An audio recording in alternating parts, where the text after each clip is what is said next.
And when I got out of jail, she called me and told me that they would give me 25 years to life if I did not tell them where my son was located.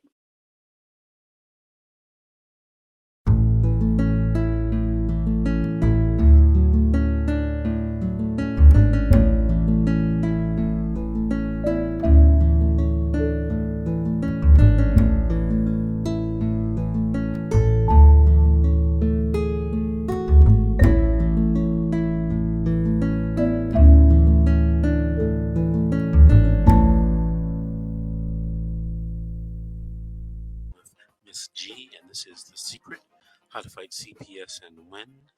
Miss G, let's take another call. Fatima had been on hold for almost an hour. We called her, or we took her call. She wasn't there, and I'm told she's back on the line. So, Fatima, did you have a story to tell or a question to ask? Yes, I have a story to tell, and I have a question to ask. It's my situation. I've been watching you for a while now, and my son was removed because me and my husband had got into a domestic violence altercation. So I was arrested, and I was gone to jail for 5 days, let out in Linwood, California, and did not get charged with anything. And when I got home, 3 days later, CPS came to my door asking to remove my child, but only after I had another CPS worker call me once I had got out of jail. And when I got out of jail, she called me and told me that they would give me 25 years to life if I did not tell them where my son was located. So they called my husband's dad, and they asked if my husband's dad would take the kid for 7 days, so it would be a 7-day safety plan. So me not realizing, as soon as they came, I said, okay. She comes to my house, she knocks on my door, and they told me that they have a search warrant, but I did not ask to see it. So she said we would have to get a search warrant, and she said we already have one. And I said, okay.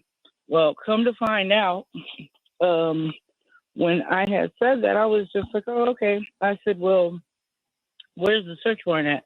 She says, oh, well, we have it. I was like, well, okay, whatever. So I let her in. Once I let her in, she starts talking to me. She told my husband that she would talk to him later. And once she was done with me, she had wrote everything down that I was crazy, that I was unfit to take care of my son, but there was nothing in my house, no drugs, no anything. And so she asked if we would take a drug test. I said yes, voluntarily. We've been voluntarily with everything that we've done in this whole thing. So we take the drug test, and me and my husband positively comes up with high levels of methamphetamine at like 57,000 ng and 45,000 ng. So I'm like, wow, really? I said, no, we demand a retest. So we get the retest immediately, like not even 2 days later. We get that, and we get the retest, and my test is completely negative, and my husband's test was negative. Everything was negative, but with low traces of marijuana. So now they have went on trying to adopt out my child to the actual grandparents, but my mom and my dad kind of like got discarded because of some things that the other grandparents said where my child is. So what they said is that my mom tried to kidnap my son. So they were trying to get my mom for indictment charges, I guess, kidnapping. My mom did not know what was going on. So at this point, I didn't feel that was irrelevant, so everything went off on me. So now I get to only see my son 1 day on a Friday. That's it. And I'm supposed to have 9 hours a week. And I talked to my lawyer, and my lawyer says that, oh, no, you got tested for methamphetamine. I said that was the first test, and it was compromised. We took the second test. The test came out negative, completely mine did. My husband's came out with low traces of marijuana. I said, I have been clean now for 10 and a half months of marijuana. So there was nothing in my system whatsoever. Then we had got from the lady that just came on our case, she has not did anything. She says, so we're not going to do reunification this April, which is April 22nd, which is our court date. The last court date is supposed to happen. We're not going to do reunification because we're not doing what we're supposed to do. When we went tested, we have every paperwork stating that we have tested and we were turned away. We also did all of our classes. Every class that we did, she had to say that it was DCFS approved. So she did not help us with that either. The place that she wanted us to test at was where our first test got compromised at. So they cleaned out a lot of people. That place is no longer, it's got all new staff. So the place that where she wanted us to test at, we are still testing there, but we're also taking all of our classes there that takes Medi-Cal because she told us there was no DCFS places. So then we got the worker falsifying paperwork, which we also have it on text message. And the only thing that she decided to do is just threaten me on text message that since we're not doing since we're not testing, all she wants to do is tell the judge that we are not doing reunification because they're not going to test. I said, we don't have a problem in testing. I was like, because we're not drug addicts. We have no problem with that. We have every paperwork. Come to find out, when we went to go check for the testing, she's never put in any paperwork whatsoever as the referral for us to test. So how does that work? Well, first of all, let me ask you something. Do you have an attorney? A court-appointed attorney. I mean, I've been trying to get a hold of you, and I've talked to Georgetta a couple of times.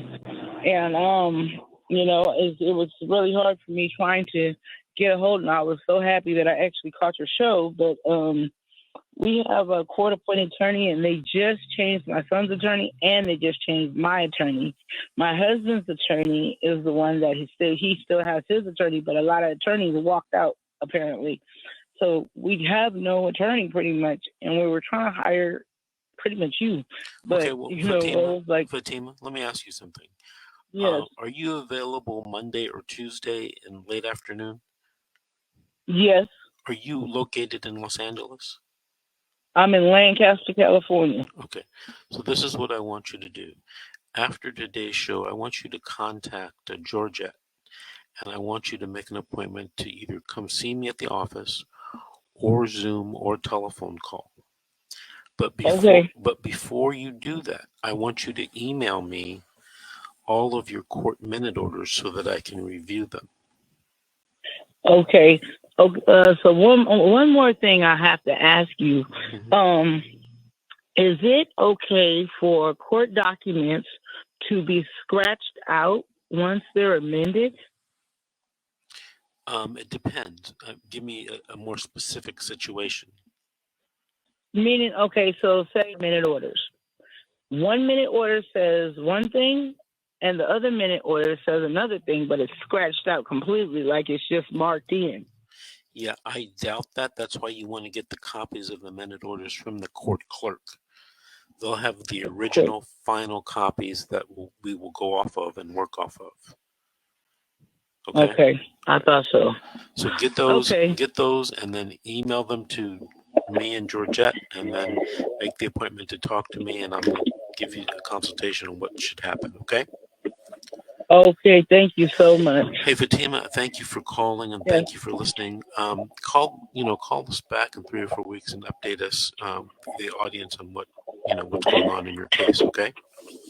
Okay, thank you so much. 1 minute. Thank you very much. Bye-bye. All right. Hey, Georgette, do you recognize Fatima?